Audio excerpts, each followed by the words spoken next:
எல்லாருக்கும் வணக்கம். வந்தோரை வாழ வைக்கும் வடபழனி வளரே போற்றி போற்றி. குன்றிருக்கும் இடமெல்லாம் குமரன் இருப்பான். குன்றே இல்லாத வடபழனியில இந்த குமரன் எப்படி வந்தாரு? வணிகம் பண்றதுக்காக இங்க 200 வருஷத்துக்கு முன்னாடி வந்திருந்தாங்களாம். வந்தவங்களுக்கு ஒருத்தருக்கு தீராத வயிற்று வலியாம். வயிற்று வலியால அவஸ்தப்பட்டு இருக்கிறவரை பார்த்து இன்னொருத்தர் சொன்னாராம், நீ ரொம்ப அவஸ்தப்படுற வயிற்று வலியில நீ தென்பழனிக்கு போ, முருகரை வேண்டிக்கோ, விபூதி சாப்பிடு. தென்பழனியில விபூதி சாப்பிட்டா தீராத நோயெல்லாம் தீந்துரும், தென்பழனிக்கு போனாராம். அப்ப இவர் சொன்னாராம், முருகா, நான் எப்படி உன்னை தென்பழனிக்கு தரிசனம் பண்றது?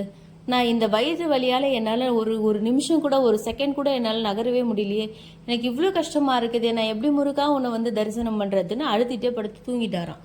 கனவுல வந்த முருகர் என்ன சொன்னாராம், நீ காலையில நடந்து போ, உனக்காக ஒரு படம் தருவாங்க, அந்த படத்தை எடுத்துட்டு வந்து வச்சு 48 நாள் விபூதி அது முன்னாடி வச்சு தியானம் பண்ணு, உன்னுடைய தீராத வயிற்று வலி தீர்ந்து போயிடும் அப்படின்னு. இவரும் அதே மாதிரி காலையில எழுந்திரிச்சு நடந்து போகும்போது ஒருத்தர் படம் கொடுத்து அந்த படத்தை எடுத்துட்டு வந்து வச்சு தியானம் பண்ணாராம். 48 நாள் விபூதி சாப்பிட்டாராம். இந்த படம் இன்னும் வடபழனி கோவில இருக்கு. அந்த விபூதியை சாப்பிட்டோன்னா வயிறு வலி சரியாயிடுச்சான். இவங்க நினைச்சாரா, நம்ம வயிறு வலி சரியாயிடுச்சே, நம்மள மாதிரி எவ்வளோ பேர் கஷ்டப்பட்டுட்டு இருக்காங்க, அவங்க எல்லாருக்குமே முருகர் இங்கே வந்தாருன்னா கஷ்டமெல்லாம் தீந்துரும்னு சொல்லிட்டு முருகரை நோக்கி தவம் இருந்தாங்களாம். தவம் இருந்தது தான் 3 சித்தர்கள். அவங்க 3 பேர் தான் பாக்கியநாத சித்தர், ரத்னசாமி சித்தர், அண்ணாமலை சித்தர்ன்ட்டு. 3 பேருமே தவம் இருக்கும்போது முருகரை நோக்கி பல நாட்கள் தவம் இருந்தும் முருகர் வரவே இல்லையாம்.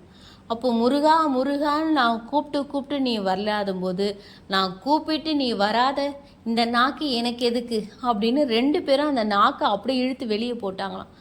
அடுத்த நிமிஷமே முருகர் அங்கே காட்சி கொடுத்தாராம்.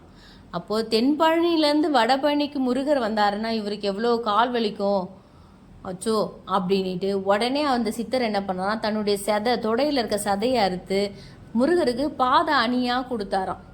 அதுதாங்க அன்புன்றது. நமக்கு தெரியாது, இது சின்ன விஷயமா தான் தெரியும். ஆனால் என்னப்பா அவரே முருகர், அவருக்கு போய் கால் வலிக்கும்னு இவர் சதையெல்லாம் அறுத்து கொடுத்துருக்காரு பாரு அப்படின்னு சொல்லுவாங்க. அதுதான் அன்பு. நமக்காக இவ்வளோ தூரம் ஓட்டி வந்திருக்காங்களே, அவங்களுக்கு இப்படி இருக்காதா அப்படி இருக்காதான், பிறர் துன்பத்தை தன் துயரென நினைப்பவனே மனிதன். சித்தர் அந்த மாதிரி தன்னுடைய சதையை அறுத்து தன்னுடைய பாதனையா கொடுத்தாராம். இதுக்கு ஆதாரமா நீங்க வடபழனி கோயில் போனீங்கன்னா முருகரோட திருப்பாதத்தை பாருங்க, பாதனி இருக்கும். சித்தர் ஆலயமும் பக்கத்துல இருக்கு.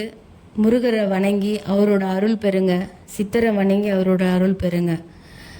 எப்பவுமே சந்தோஷமா இருங்க. நன்றி.